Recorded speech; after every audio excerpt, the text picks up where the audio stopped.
Hello guys, ഞാനിന്നൊരു ഉണക്കച്ചെമ്മീൻ ചമ്മന്തിയുടെ recipe ആയിട്ടാണ് വന്നേക്കുന്നത്. അപ്പോൾ നേരെ വീഡിയോയിലിട്ട് പോകാം.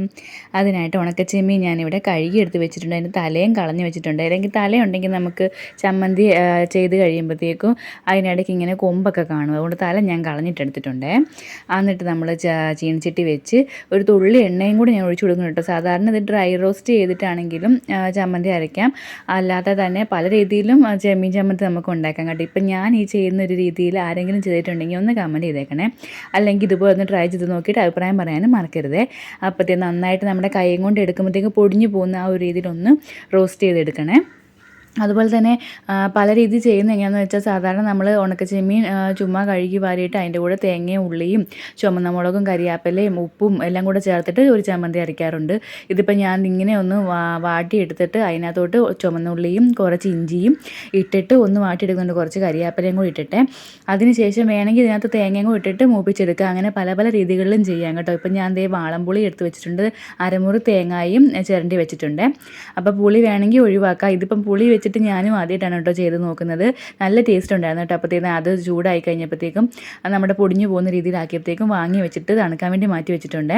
ഇപ്പോൾ തണുത്ത് വന്നതിന് ശേഷം അതെല്ലാം കൂടി അങ്ങോട്ട് തട്ടി കൊടുക്കുന്നുണ്ട്. അതല്ലാതെ നമ്മൾ ചെമ്മീൻ മാത്രം റോസ്റ്റ് ചെയ്തിട്ട് ചുമന്നുള്ളിയൊക്കെ നമുക്ക് പച്ചയായിട്ട് തന്നെ ഇട്ടിട്ട് അങ്ങനെ വെള്ളം ചമ്മന്തി അരയ്ക്കാം. അതുകൊണ്ട് പല രീതിയിലും ചെയ്ത് നോക്കാം കേട്ടോ. ഇപ്പോഴത്തെ ഞാനിങ്ങനെയാണ് കേട്ടോ ട്രൈ ചെയ്യുന്നത്.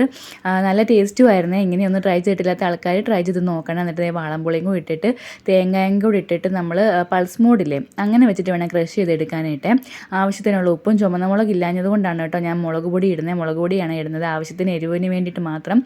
പിന്നെ പുളി ഉള്ളത് കൊണ്ട് ഉപ്പ് ഒരു ഇച്ചിരി കൂടി നിൽക്കണം. അതുകൊണ്ട് ഇച്ചിരി ഉപ്പ് ഏറെ ഇടുന്നുണ്ട്. അതുപോലെ തന്നെ നമ്മൾ ആ ഉള്ളി മൂപ്പിക്കുന്ന സമയത്തിന് വേണമെങ്കിൽ ചുമന്നമുളകുള്ള ആൾക്കാർ ചുമന്നമുളക് ഇട്ടിട്ട് അങ്ങനെ ചെയ്യാം കേട്ടോ. ചുമന്നമുളക് ഇല്ലാഞ്ഞുകൊണ്ട് മാത്രമാണ് കേട്ടോ മുളക് പൊടി ഇടുന്നത്. എന്നാലും ടേസ്റ്റിന് വ്യത്യാസങ്ങളൊന്നുമില്ലേ. എന്നിട്ട് ഒന്ന് ക്രഷ് ചെയ്തെടുത്തതിന് ശേഷം സ്പൂണ് വെച്ചിട്ട് ഒന്ന് ഇളക്കി കൊടുക്കണം. ആ പുളിയുടെയും ഉള്ളിയുടെയും ഒക്കെ ചെറിയ ചെറിയ തരികളുണ്ട്. ഒത്തിരി അങ്ങ് അരിഞ്ഞു പോവല്ലോ കേട്ടോ. വെള്ളം ഒന്നും ഒഴിക്കുകയൊന്നും ചെയ്യരുത്. എന്നിട്ട് ഒന്നും കൂടെ ഒന്ന് നമ്മൾ പൾസ് മോഡിലിട്ട് വെക്കുമ്പോൾ നമ്മുടെ അടിപൊളി ചെമ്മീൻ ചമ്മന്തി ഇവിടെ റെഡി ആയിട്ടുണ്ട് കേട്ടോ. സിമ്പിളാണ്. എല്ലാവരും ഒന്ന് ഈ രീതി ട്രൈ ചെയ്ത് നോക്കിയിട്ട് അഭിപ്രായങ്ങൾ പറയാനായിട്ട് മറക്കരുതേ. പിന്നെ സാധാരണ രീതി ഇനി അടുത്ത ട്രിപ്പ് ഞാൻ വേറെ രീതിയിൽ ഉണ്ടാക്കുന്നത് കാണിച്ചു തരാം കേട്ടോ. അതിനിടയ്ക്ക് ഞാൻ മുട്ടയും കൂടെ ഉണ്ടാക്കുന്നുണ്ട്. ഉള്ളിയും നമ്മുടെ കരിയാപ്പിലയും തേങ്ങയൊക്കെ ചേർത്തിട്ടാണ് കേട്ടോ. ബാക്കി കറികളെല്ലാം എടുത്ത് ചോറുണ്ണുന്നുണ്ട് കേട്ടോ. ആ ഒരു ചമ്മന്തി മാത്രം മതി. എന്നാലും വീഡിയോയ്ക്ക് വേണ്ടിയിട്ട് ഞാനിങ്ങനെ കറികളെല്ലാം എടുത്തതേ ഉള്ളേ. പാവയ്ക്ക തീയലും എല്ലാം ഉണ്ട് കേട്ടോ. അപ്പം താങ്ക് യു ഗായ്സ്. അടുത്ത വീഡിയോ ഉടനെ വരാം.